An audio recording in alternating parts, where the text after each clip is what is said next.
Hello YouTube! Welcome to a new episode of Synth News, the format that sums up all hardware and software news from last week. Let's start with the software topic. Native Instruments has released its fat-sounding virtual analog synthesizer Super 8 as a VST3 plugin. It's the same 2-oscillator synthesizer that you already know from the Reactor platform, now only as a standalone plugin for PC and Mac. The new Super 8 comes with an improved interface with sharper graphics and 200 brand new ready-to-use presets. For me, it's not a big release, but it's nice that Native also released an instrument from Reactor as a plugin. I think a lot of people would be happy to see other synths out of the Reactor cage.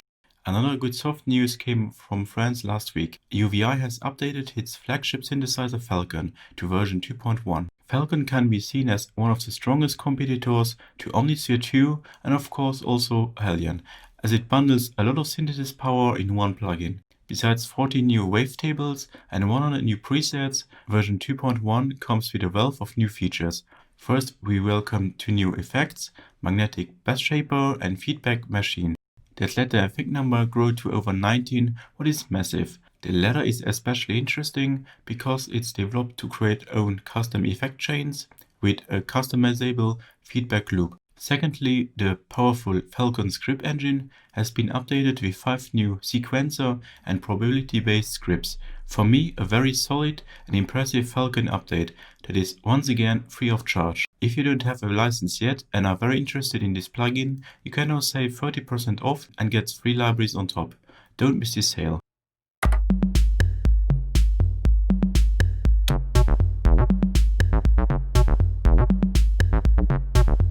The last software topic of today, I promise, comes from Roland and Juri Suzuki.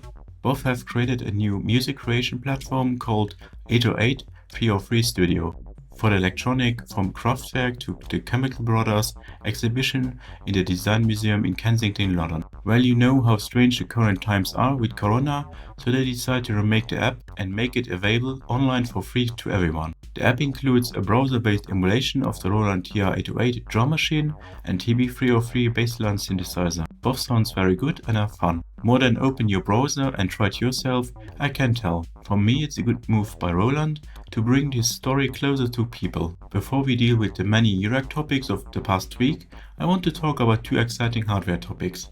On the one hand, Akai has released a long-awaited Arranger update 3.0.5 for the Force Groovebox. Akai already showed this update on the NAMM Show 2020 last January, but it was quite long after. Some assumed that it would no longer be published, but last week the Force community gave a big sigh of relief. It's finally here. The Arranger mode brings the classic workflow of a DAW into the Force, with which you can now make entire tracks and arrangement of them more easily. Akai didn't stop here.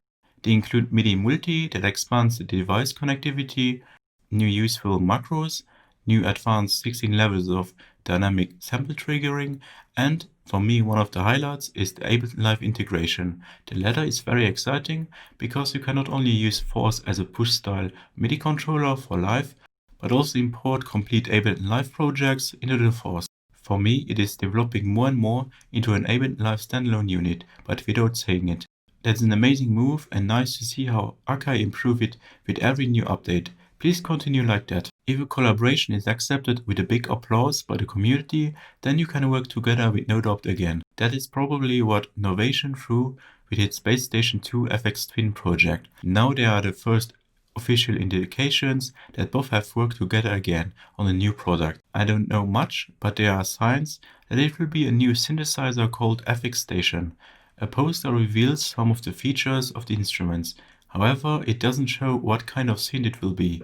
A rather classic synth, mix it up with crazy FX features, or maybe also an experimental drum synth. But it can also be just a limited version of an already existent synthesizer like the Moroder Nova back then, a special edition of the Mini Nova with sounds by Giorgio Moroder. A lot is possible. The product will be officially revealed on October 20th. I'm very curious. And now a slide to the Modular synth news. Let's start very simple. TIPTOP Audio announced last week the ZVERBZ special bundle for the ZDSP module. It includes 3 new cards with 24 classic and more complex reverb algorithms. It is interesting that these vintage-inspired reverbs are already available in the ZVERBZ reverb module. This is a great sounding and a flexible module, and now you can use the same algorithms from this module in your ZDSP. A good move, so you can either save the module purchase or first test the reverbs in your ZDSP before you maybe take the module later. Erica Synths has released an update for their best-selling Black VCO. The second version is much more complex and interesting, but without making the module more complicated. It remains an all-analog VCO that includes 4 simultaneous waveform outputs and a transistor-based sub-oscillator, perfect for richer and fuller sounds. In addition to classic FM and PWM, there is also a unique saw wave shaper on board that transforms a saw wave into a double or triple saw waveform. With this you can quickly discover other analog timbres with just a saw wave. 2 built-in LFOs ensure the modulation power for the wave shapers. Plus a slider lets you activate linear or exponential FM, and this can be precisely controlled with the help of an attenuator. There is also an expander that offers waveform mixing, a second octave down sub, and a coloration. All in all, a clever analog oscillator that offers useful features like the built-in LFOs and tries to be different with the saw wave shaper. If you prefer more colorful and stylish modules, then the WINTERBLOOM CASTOR and POLLUX might be for you. The CASTOR and POLLUX name comes from the mythology and is a very nicely designed dual oscillator. It features 2 Roland Juno 106 inspired analog oscillators that are topped by a similar LFO based chorusing. Individual outputs are on board, a sub for each oscillator, and a hard sync function. The firmware is open source, it's written in C, that works with a completely open source toolchain, so you can completely rewrite the firmware and bring new features to it, and upload it just via the USB. For me, CASTOR and POLLUX is a lovely designed module with an interesting feature set. Above all, the interface is just pretty and glows like a starry sky when it's used. Last week we not only speculated about the clouds too, but there was also a new module for Mutable instruments.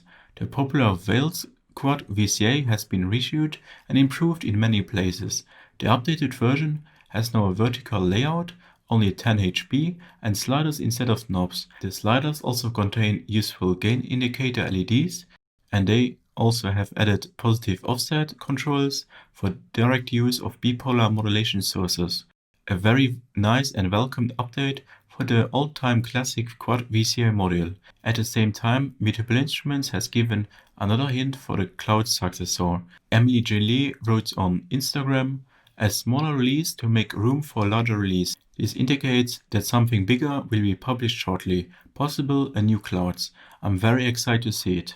Corey Banks, a well-known beat producer and synthesizer YouTuber, has plunged into the modular adventure with its company Modbap Modular. His first module is called Performer with a 4 in its name and is a stereo multi-effects processor that is inspired by beat producers' workflow.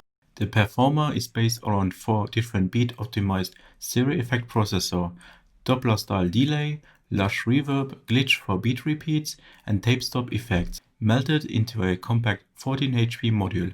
It makes them playable via 4 dedicated translucent MIDI arcade buttons or via 4 external gate inputs. Further, you have 4 color presets, so classic is 12-bit, lo-fi brings the 8-bit, saturation, and wave brings the vinyl simulation to the module, with which you can colorize nicely your sounds. It reminds me a lot of the character shaping features found in vintage samplers. Plus you have speakable compression with a sidechain input detection function. In short, Modbap has designed a very nicely effect module with a different concept. Instead of just fading effects in and out with knob gestures, you can quickly fire effects by pressing the buttons. It's super straightforward and pretty sure it will make a lot of fun. And where are the most of the big E-Rack modules presented? Yes, on the Superbooth in Berlin. Even if we are currently only enjoying virtual trade fairs, there is news from the Superbooth. Instead of cancelling the international event, like Ableton with the Loop, the organizers are working on the next edition of the Superbooth, of course under the motto Safety First. Due to the corona pandemic, the concept of the Superbooth was completely revised and renewed. Now it's time to put on weatherproofed clothing and head out into the woods. The SB21 is held outdoors in tents, wooden huts, etc., where manufacturers will set up their booths, but of course with enough social distance. The idea is a bit crazy, but also awesome at the same time. It shows how special the event is. At the moment we can't say how the situation will be in May. I hope it can take place. A week before, the same Superbooth team will organize the Soopergrail, a new guitar trade fair event for the first time, so an overpowered version of the Superbooth for guitarists. I'm not sure whether I will visit them, maybe for 1 or 2 days, to see the new pedals. Wait and see, there's still a long time until then. 1010music surprised us over the weekend with the last news of this episode. Bluebox is a portable digital audio mixer in the same shape as the Bitbox sampler. It has 6 switchable inputs, means you can have 6 stereo or 12 mono tracks and 3 configurable outputs. Very impressive for such a small box. The highlight for me is that it does more than a classic mixer. It can be described as a digital audio hub that integrates and mixes your electronic music instruments, but also records them straight on a microSD card.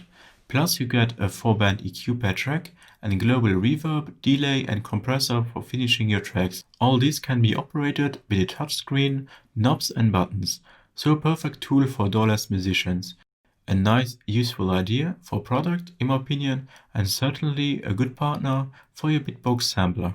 And the software deal of the week, you can now download ABLETON Live 10 LITE for free from Splice until the end of the year. The stripped-down version of ABLETON Live 10 offers many good instruments and effects with which you can discover the world of pattern-based music production and especially the live workflow. All this is free of charge. And a little tip, make sure to download the Live 10 LITE version because you can later upgrade to Live 10 Standard or the Switch version, so the big versions, for better price. For more plugin deals and free downloads, check plugin.deals, the sister website of Synth Anatomy. I hope you enjoyed this new episode of Synth News. Let me know in the comments below what's your favorite news of the week. It would be cool to discuss with you. Big thanks for watching and for your continued support. Big thanks and hope to see you again in one of the next Synth Anatomy videos. Bye!